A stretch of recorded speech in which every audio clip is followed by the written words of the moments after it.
She's there. She's there.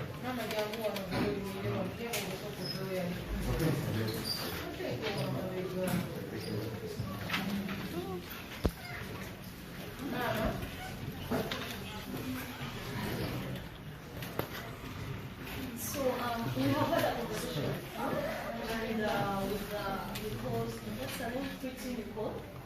It was a lengthy conversation that we had because we needed to get to the end of this.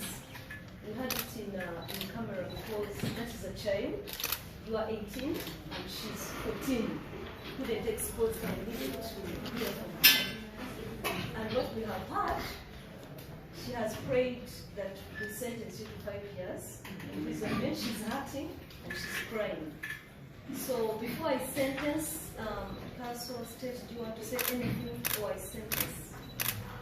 The mother of the child that had from her, you tell I had from you, and your prayers, the prayers that you made. You are there, she prayed that she should be compensated.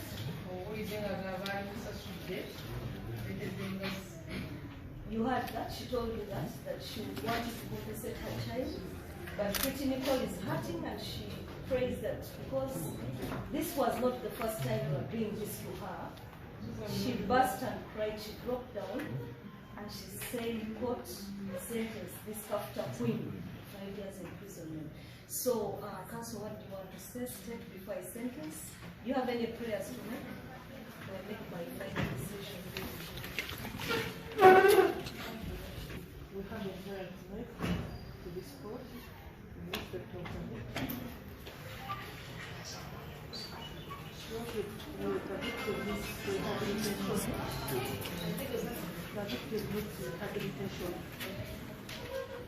and counseling services.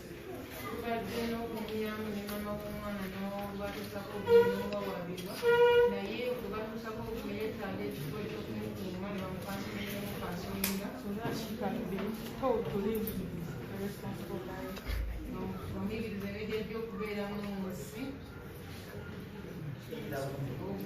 And also go back to school.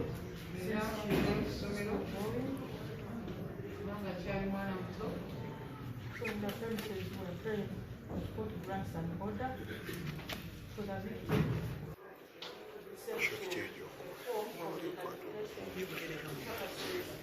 until such a time when she's to go back to school after the services.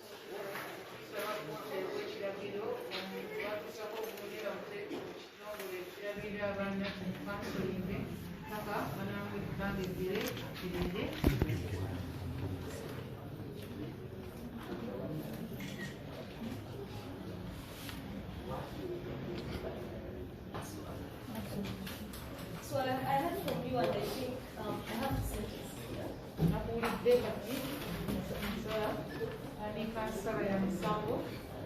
So I took note of several issues that you raised in your mitigation.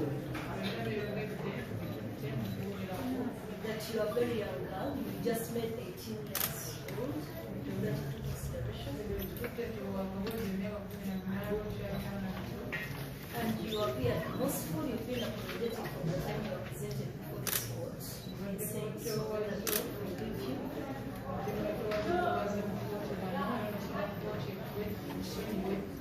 And you also prayed that you want to go back to school, you are in senior 5.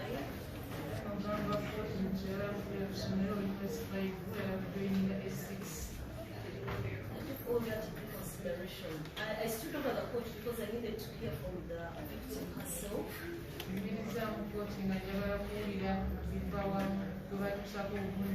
She burst and cried. She was, even when you asked her to forgive you, she was crying.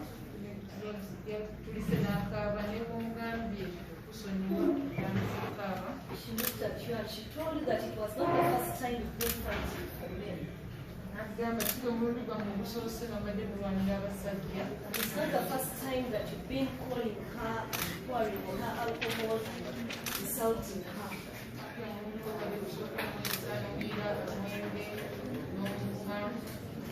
When you asked her to forgive you, she said that option was out. She doesn't want to forgive you. And she prayed that court sentences you to 5 years in prison.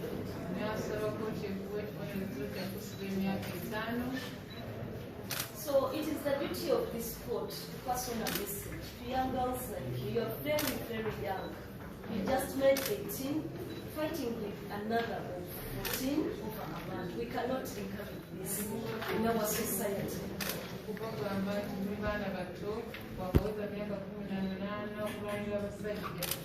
You are very young girls with a very bright future and with the future of our country.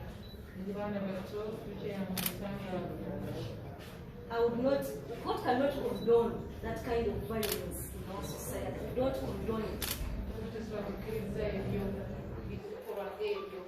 So one, before I sentence you, I'm granting the order, having had the conversation with Nicole's mother and Nicole, that Nicole be taken for rehabilitation.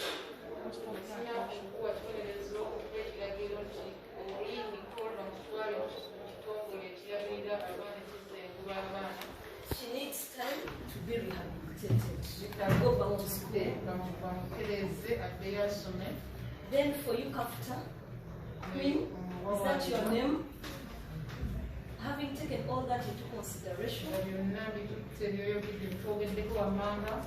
the fact that you are young, and I also want you to go back to school. But again, this court owes a duty to the public, to the communities. We need to send out a message. We don't condone that kind of violence in our society.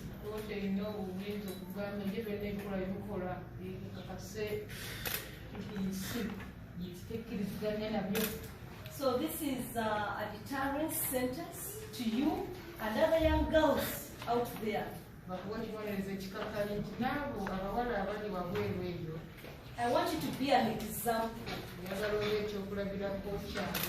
that violence has no place in our country. So I've sentenced you to 3 years imprisonment. You have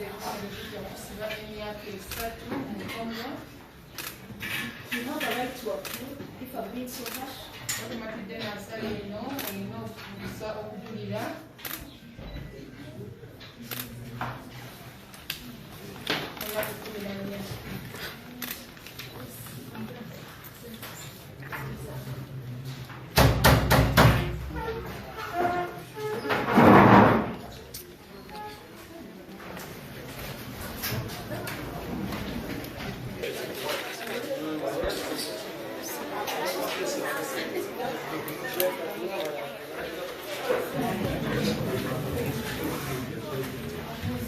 nze okoye ononyeze emirimu giganye emirimu gikubuze yes njagala okujjukiza oba barista coffee school and cafe yes bayigiriza n'okusomesa okukola ebika bya kawa ebyenjawulo omuli cappuccino mocha ice coffee smoothies milkshakes cocktail n'ebika ebirala bingi bagaba certificate n'okufunira emirimu wabweru w'eggwanga mu nsi ez'enjawulo omuli Qatar, Dubai, Abu Dhabi n'ensi ez'etoolodde Europe endala so basange e Nalukolongo opposite ne Hash petrol station oba obakubiri ku namba z'essimu 05 777 oba ku WhatsApp 0777 855645 ye namba ya WhatsApp okumanya ebisingawo.